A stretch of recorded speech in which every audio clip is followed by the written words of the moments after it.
I am Shou Chu.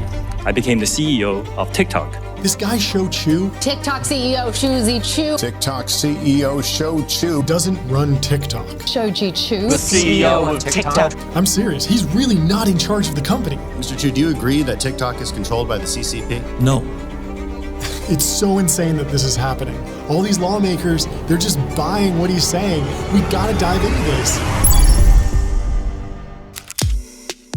Okay, so the guy every pundit is talking about right now is named Shou Chu. And yes, he is technically the CEO of TikTok, but that title doesn't mean what you think it does in this context. The company has a long and complicated history that has left it with a confusing network of ownership interests. This isn't like Facebook, where Mark Zuckerberg has so much authority that he can change the name of the company to Meta at the drop of a hat. This guy Shou Chu, he's essentially a front man. He can put on a nice suit and go in front of Congress, but he really doesn't have any actual authority over the company.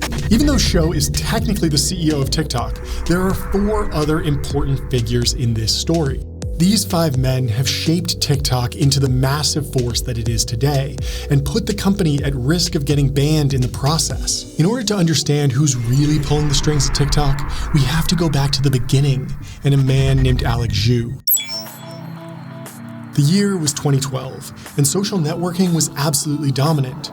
Facebook had just gone public in one of the biggest IPOs in tech history. Zuck had just turned 28 years old and was managing a company worth more than $100 billion. But Alex Zhu was older. He was 33 at the time. He wasn't your typical child prodigy, and he didn't exactly work for a sexy tech company. He was working at SAP, a decades-old enterprise software company based in Germany. Yes, it was a tech company, but it wasn't a thriving hub of innovation. Databases, accounting systems, payroll software. This was the type of stuff Alex was working on, but he clearly wanted more. So Alex began thinking about building a startup. Back in 2012, education technology was having a bit of a moment. Open courseware like Udacity and Coursera offered full college classes online for free. Alex liked the trend of independent online learning, but realized that hour-long lectures were simply too long and hard to engage with for most people. No one was finishing the courses they started on these platforms, so something had to change. And combine the idea of Coursera and the idea of Twitter into one product, making educational contents first on mobile, bit-size, short form. So we reduce the barrier to content creation as well as content consumption for education. And this is where the original idea for TikTok's short video format came from. So he called up an old friend named Louis Yang and started prototyping. For the first 6 months, things went pretty well. Alex and his team were able to raise $250,000 from investors and launch the first version of the app. But once real people started using it, things took a turn for the worse. Delivering a feed of video to smartphones was tricky back in 2014. Most social media apps were still primarily focused on text and photos. The videos took too long to load, and at the end of the day, most people didn't really want to watch educational content. If Alex and his team wanted their app to take off, they would have to figure out how to get teenagers to love it. So Alex had to start studying user behavior and change his approach. Every day, he would ride the train from San Francisco down south, and on that train, he would observe how teens were playing with their phones. One particularly interesting behavior he noticed was the popularity of selfie videos. Now that everyone had a smartphone with a front-facing camera that could take decent quality video, kids wanted to create more and more content. They wanted to share tricks, stunts, and most interestingly, lip-sync videos. Entertainment is going to be much easier than education, because education is against the human nature. and entertainment is basically following the human nature. Alex made an important decision. Now it was time to refocus and hone in on lip syncing. His company had just 8% of their original funding remaining, but the opportunity seemed too good to pass up. Now, there was one major competitor in the short-form video space at the time. Today we're going to be talking about this brand new app called Vine. Vine took an Instagram-style feed, but focused strictly on 6-second looping video clips. The app was a massive sensation and looked unstoppable at the time. But Alex had a few key advantages. First off, Vine wasn't focused on lip-syncing videos and didn't really offer any music-related creation tools. And second, Twitter had just bought Vine and was mismanaging the service terribly. This gave Alex and his team an opening So they moved quickly to launch Musical.ly. The app was still rough around the edges, but it was the first app really focused on music and lip syncing, and that gave it niche appeal. Jimmy Fallon had started doing a segment on his show where celebrities would lip sync popular songs, and tons of those clips were going viral. There was even a TV show called Lip Sync Battle that aired every Tuesday. This put Musical.ly in the perfect position to pull in new users. People would watch the show and then look for apps where they could lip sync on the App Store. Musical.ly would pop up in the search results and they'd download it. It was growth time. After years of struggling to build something popular, Alex had finally found product market fit with Musical.ly and he was ready to scale it. So the question is, how did he grow the app so quickly? Instead of focusing on showing you content from your social network, the main feed was driven entirely by an algorithm. All that mattered to get promoted in the algorithm was engagement. If people were watching your videos all the way through, your content would get shown to more people. Every major app has had to lean more and more into this model, but Musical.ly was really the first to fully prioritize algorithmic feeds. This meant that new creators could quickly gain popularity, even if they didn't have a strong following to begin with. It also meant that users would have plenty of amazing content waiting for them whenever they opened the app. It didn't matter if their friends and family weren't posting anything interesting. But it wasn't just the algorithm that led to massive growth in the early years. Alex also employed a second key strategy, the Creator Fund. So for users, typically when they go to a social media platform, the first thing they're looking for is fame. But once they have the fame, it's not enough. They have to monetize. So if the platform is a platform that can generate most revenue stream for influencer, they will definitely stick around. This was a really critical turning point for the company. Vine had refused to pay their biggest creators, and it led to massive migration from Vine to YouTube. Alex understood that if he could help new creators actually make some real money, they would stick around and help grow the platform. So that's just what he did. They started paying top creators and connecting them with advertisers. This allowed new creators to not only get discovered through the algorithm quickly, but also start making real money. But there was still one more critical trick that Alex used to grow Musical.ly so fast. See, there were still plenty of people who would use Musical.ly to create a fun lip sync video, but then go and post it on another social app like Twitter or Instagram. So Alex and his team did something really clever. They started watermarking every Musical.ly video that was created on the platform with the company's logo. And you still see this today with TikTok videos that are watermarked with the TikTok logo so that when you share them on other platforms, you know that content came from TikTok. By watermarking the video, users on those other platforms would see Musical.ly and have the opportunity to download the app. These three strategies combined to supercharge growth, and by 2016, the app had over 10 million people using it every single day. This got the attention of Mark Zuckerberg, who'd already seen how important buying new hot apps was to keeping Facebook relevant. In 2012, he'd bought Instagram, and in 2014, he'd bought WhatsApp. But Zuck didn't just want to buy Musical.ly because they were growing quickly in the United States. There was something bigger at stake: China. Back in 2016, China wasn't really a major political issue yet. Sure, Trump was starting to saber rattle about it a little bit, but most tech leaders still saw China as a massive opportunity to expand their businesses. Zuck was determined to crack the China problem. If he could work out a way for Facebook to acquire Musical.ly, that would give them a strong foothold into the Chinese market. Google had failed to break into the country, but Apple was selling plenty of iPhones, so it didn't seem impossible. So he calls up Alex and invites him to visit Facebook's headquarters in Menlo Park. Now at this point, Alex has actually moved to Shanghai to spend more time with the Musical.ly product and engineering teams. Even though they've had massive success in America, the company is still very entrenched in China. Now here is a major turning point in the story. The acquisition talks with Facebook had fallen apart, so Alex was more or less on his own. This is the moment when Musical.ly was growing like wildfire in America, but his whole team was based in China, so it made sense for him to start focusing on growing there. Once they opened that Pandora's box, they couldn't close it. Every content company in China employs thousands of people to sift through every post and censor anything the Chinese Communist Party doesn't like. Ethical considerations aside, this is a big cost for a small startup to bear, but it's table stakes for growing a social app in China. Despite all these hurdles, in 2017, Alex and his team got Musical.ly growing in China. The plan was working. The app clearly had international appeal. If Facebook had successfully acquired Musical.ly, we would be in a very different situation today. No discussion of banning TikTok, no congressional hearings, no fake CEOs testifying. But then ByteDance entered the picture. ByteDance is a major part of why TikTok is under so much pressure today, and a big part of why TikTok's CEO actually has no real authority now. Let me explain how we got here.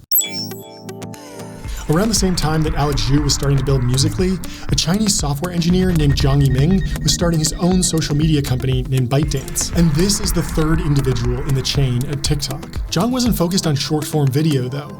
He wanted to build an app to help people find interesting news articles. The app basically used a similar recommendation algorithm to surface the best news stories on the internet, but tailored to a specific user's tastes.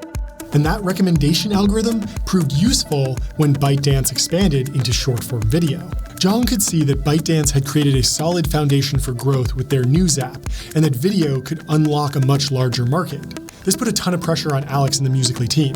All of a sudden, they had one of the most well-funded and fastest-growing Chinese social media companies breathing down their neck. The good news was that Musical.ly was still doing well in the United States, and ByteDance was struggling to get traction there. So you have ByteDance dominating over in China and Musical.ly dominating in the United States. It only made sense to combine the two companies. And so ByteDance acquired Musical.ly for nearly $1 billion. But it was money well spent.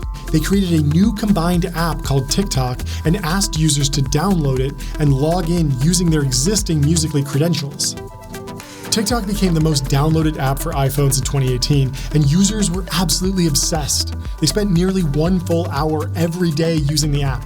In just a few short years, Zuck had switched from wanting to buy TikTok to wanting to put it out of business. While our services like WhatsApp are used by protesters and activists everywhere due to strong encryption and privacy protections, on TikTok, the Chinese app growing quickly around the world, mentions of these same protests are censored, even here in the US. That's when things started to go south. Alex Zhu, the former futurist who designed the app, he was gone from the company now. Zhang Yiming was running ByteDance and had full control of TikTok, but things were about to get more complicated. In January of 2019, an independent American think tank published a report calling TikTok a major threat to national security. The primary concern was that TikTok, because it was now owned by a Chinese company, could potentially be forced to provide user data to the Chinese government upon request. This was a huge national security risk, since tons of military personnel around the world use TikTok. All that data would flow back to servers controlled by ByteDance executives who ultimately answer to the Chinese Communist Party. Now, while ByteDance executives have claimed that they wouldn't share user data with the Chinese government, the legal reality is that they may have little choice in the matter. This was a new kind of problem. Chinese tech companies had developed social media platforms before, but they'd never reached the scale of TikTok. The key problem is that Chinese authorities have significant latitude to request information from private companies. TikTok's privacy policy in America says the data may be transferred to China, and it's impossible for US authorities to track what happens after it does. And Chinese government overreach wasn't only a problem for ByteDance's American apps. Back in 2012, when Zhang Yiming was still in the early stage of building ByteDance, he came face to face with the strength of the Chinese Communist Party. See, before he launched that news app, he actually launched another product which roughly translates to profound gags. It was an app to share memes and funny videos, and it was doing really well, at least at first. The ByteDance team was able to grow the app to over 200 million active users by 2018, but then the Chinese government shut it down. The app was simply too hard to accurately censor, and the CCP couldn't allow it to continue. Now, this wasn't really a massive setback, because by then, ByteDance had already launched TikTok, but this clearly set the tone for how the ByteDance team would have to operate going forward. The fact that Zhang Yiming got his hand slapped by the Chinese government is telling here. We've seen story after story of big tech billionaires in China going missing. The Chinese Communist Party has spent the last decade relentlessly attacking the local technology sector. Xi Jinping took power in 2013, and since then, he's been extremely worried about tech companies becoming too influential and straying from the core values of the Communist Party. And this leads us one step up in the TikTok hierarchy. Let's look at the tools that the Chinese Communist Party uses to control tech companies. Obviously, they can pass laws that control what internet companies can and can't do in China, but those don't always apply to Chinese tech companies that operate internationally. ByteDance has created international subsidiaries in the Cayman Islands to allow them more freedom to operate, but there's still plenty of ways that Xi Jinping can exercise control over tech companies. One big one is the China Internet Investment Fund. It's basically just a standard venture capital firm. They buy small stakes in tech companies, and they've picked a ton of winners. They've invested in Weibo, which is China's version of Twitter. They invested in SenseTime, one of China's leading AI companies. And, of course, they've also invested in ByteDance. But where most venture capitalists are in it mostly for the money and want to own 10 or maybe 20% of the company, the China Internet Investment Fund often buys just 1%. The trick is that the fund is mostly owned by the Cyberspace Administration of China, which is their internet regulator, kind of like America's Federal Communication Commission. But that's where the comparisons end, because the FCC would never make an investment in Facebook. But in China, these state capitalist venture partnerships are increasingly becoming the norm. In America, a 1% ownership stake usually doesn't confirm any benefits. Sure, you get to participate in the financial upside, but you're unlikely to really gain much control over the company. Not in China, though. When the Chinese Internet Investment Fund does a deal, they receive golden shares that give them board seats and the ability to make real decisions. Xi Jinping has been ramping up these deals like crazy.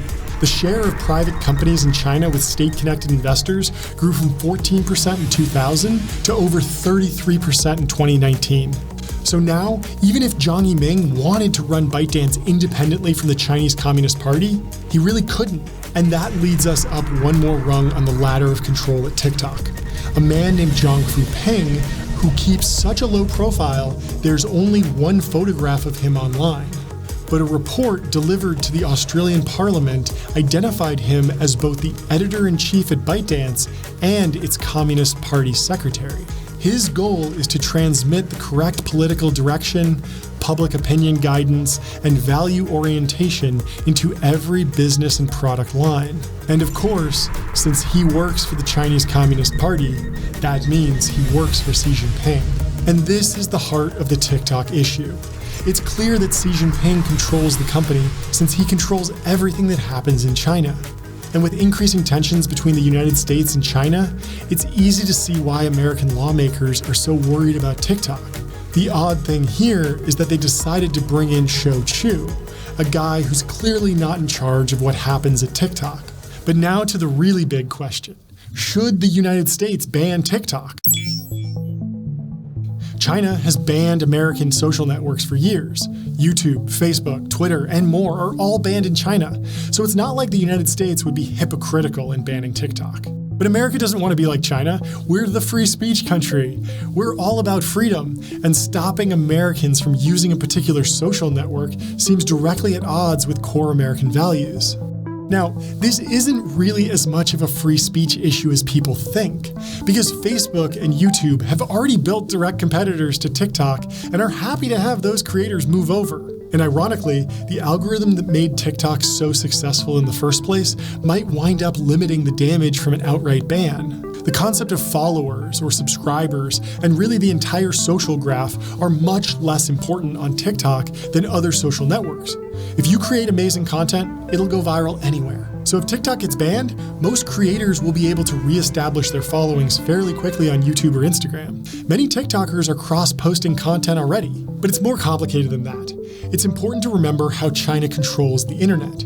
You can access American social networks while in China. It's just very difficult and usually requires a VPN. So the simplest solution might be to just compel Apple and Google to remove TikTok from the App Store, but still let Americans use TikTok in a web browser. The real issue with TikTok isn't any one person accessing the service. It's only a problem at scale. With 100 million Americans using the app regularly, the potential for swaying political opinion is significant. Now, you're probably thinking, you could say the same thing about Facebook or Twitter, and plenty of journalists have. But those are American companies run by American citizens that answer to the American government. Congress can't even get the real people in charge of TikTok to show up on Capitol Hill to answer questions. And that's the real risk here. It's simply too naive to ignore the fact that China is a major geopolitical rival and is completely unaligned with the long-term interests of the United States. This wouldn't be a major new power exercised by the US government either. America has always overseen international control of American companies. The Committee on Foreign Investment in the United States, or CFIUS, reviews every American company that sells to a foreign country. During the Cold War, the Soviet Union would have loved to purchase one of America's dominant television networks, but that would have been insane if that happened. There are still risks to an outright ban of TikTok, though. It's far from a cut and dry issue. Everyone who advocates for regulation always imagines the hypothetical perfect scenario. But laws often have unintended consequences. It's entirely possible that the government goes way too far with the ban and ends up creating a mess in the process. Fundamentally, when you're thinking about the TikTok issue, it really highlights the importance of intellectual flexibility. A lot of people get hung up on this when they let a single principle guide their entire decision-making process. Yes, free speech is important. And yes, property rights are important, but we have to acknowledge the reality of the situation. The CCP has banned every American social media app in China and now controls the fastest growing app in America. Things are completely out of balance. Political tensions between the United States and China are continuing to escalate. You don't have to look further than the recent restrictions on semiconductor exports to see how serious things are getting. In order to understand how the economic battle between America and China is developing, just watch this video next. And really quickly, I'm working on a really cool new project, and if you'd like to be notified when it goes live, just drop your email at johncoogan.com. I promise not to spam you. I just want to be able to tell everyone directly when it goes live. I can't really share much yet, but if you enter your email at johncoogan.com, you'll be the first to know about it. Thanks a lot.